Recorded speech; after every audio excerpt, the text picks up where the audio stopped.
我们一般传统教会对于师母的印象，通常都是会弹钢琴啊，会音乐啊。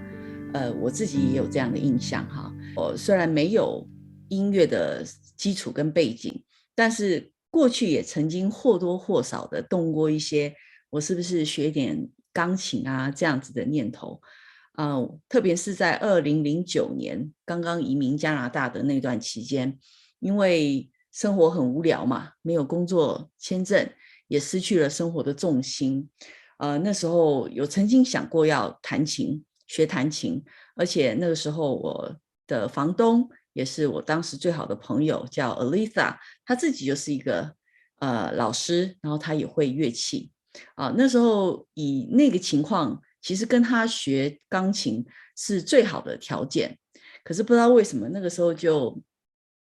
没有把握那样的机会哈，那是也蛮可惜的。后来到2015年有一个机会从加拿大去到加州，然后我们那时候遇见了一个资深的师母哈，她也是非常鼓励我来学钢琴。她就是说，师母弹钢琴吗？既可以侍奉神，又可以好像躲在钢琴后面，躲过教会的各种风雨哈。按照她的说法，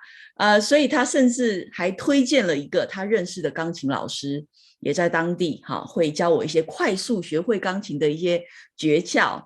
把联络电话都发给我了。可是呢，这件事情就很阴错阳差，因为我先生不小心把手机丢在从机场借的出租车掉在上面，所以我们要归还的时候呢，就把手机忘在借来的出租车上面，所以就为了去把手机拿回来，一来一往就错过了那个时候要学琴要联系的最佳时机。所以到最后呢，阴错阳差，我最后还是没有学到钢琴。那个时候我觉得其实我学钢琴的动机也不是很正确，那条件当然那个时候也不具备。后来等到我真的认认真真的下了决心要学钢琴，都已经是2018年那时候学了乌克丽丽大概半年多之后，那时候没有老师，也没有资源，甚至我自己都已经超过40岁了。所以我也很好奇的问神哈，既然你已经知道你要带领我走音乐这条路，为什么不让我早点开始呢？后来我就慢慢理解一件事情因为这件事情完完全全是由神他亲自带领的，所以没有一个人可以说，哎呀，雪人他会作曲，好，他走了音乐侍奉这条道路是我的功劳，是我扎了他的音乐根基，没有人可以这么说。所以我就意识到说，我的丝毫没有音乐根基这件事情，是充分说明神的大能，所以荣耀只能属于神这是神的荣耀，没有人可以夺走。我们今天要介绍第6首诗歌《你是我的荣耀》，那是选自诗篇第3篇第3节的。那这首诗歌呢是4/4拍的，每小节4拍。那从这个诗歌我们可以看出来，这个诗歌是非常抒情的，而且是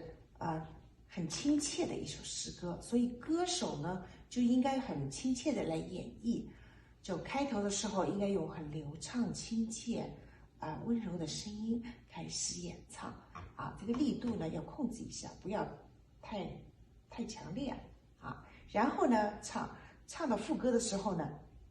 就进入高潮，把声音呢就开始渐强起来。好，最主要就是这个2个部分。那第二个呢，就是气句要长一点换气的地方，这个句子要长，不要太短的去换气。然后呢，高潮的地方就是在副歌，副歌唱完了，回到头又渐渐的轻下来。比如说，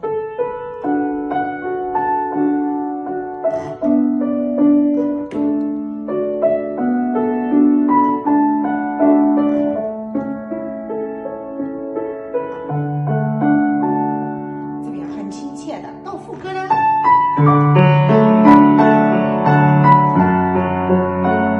这里可以渐强的声音这是歌手。诗情呢，最主要也是因为抒情的歌，所以我们用多一点，左手用多一点的爬音初初我们是在上面，这个区叶在上面一点，开头的时候。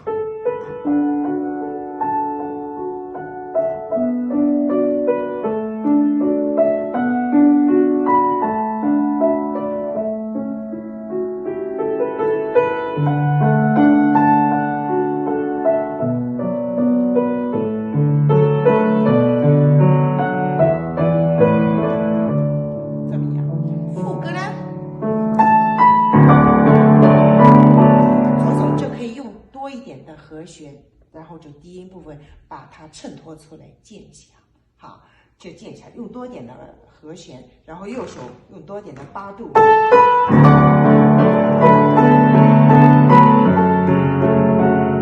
怎么样？这是副歌的地方，好吧？大概的我们的总结就是这样，对歌手和对事情的要求，这样哈。第6首歌，这个的经文的背景就是大卫王那个时候被他的儿子押沙龙追杀，那个时候是大卫王最狼狈也是最不平安的时候，那儿子的背叛也给他带来极大的羞辱，但是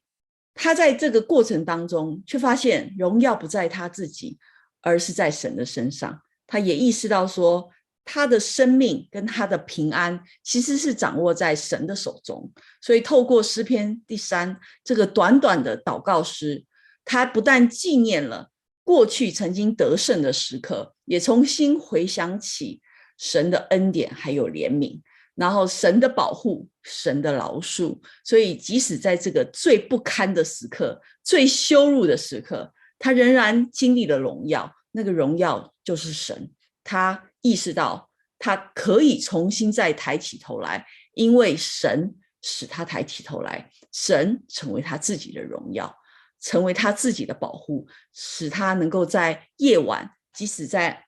被追杀的路上，能够平安入眠的那样子的心里的一个平安与盼望。所以这首歌的副歌讲到耶和华啊，这是一个祷告的声音，这是一个呼求的声音，这是一个把盼望跟信心交托在神身上的那样子的一个声音，祈祷的声音。所以我们这整首歌的高潮高点就在于副歌，就是我们在呼求耶和华的时候，像大卫王一样，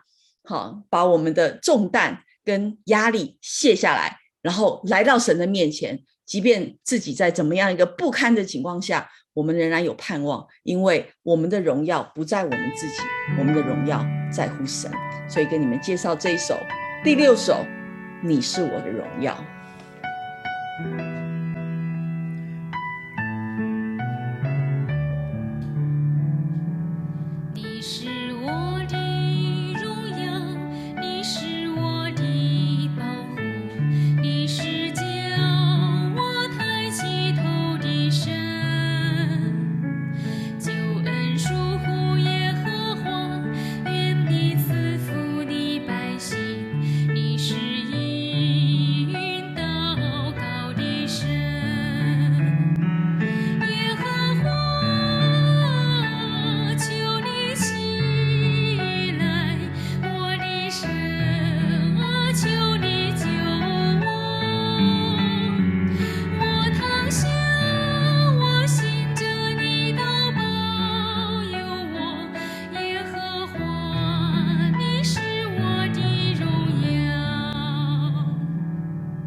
你是我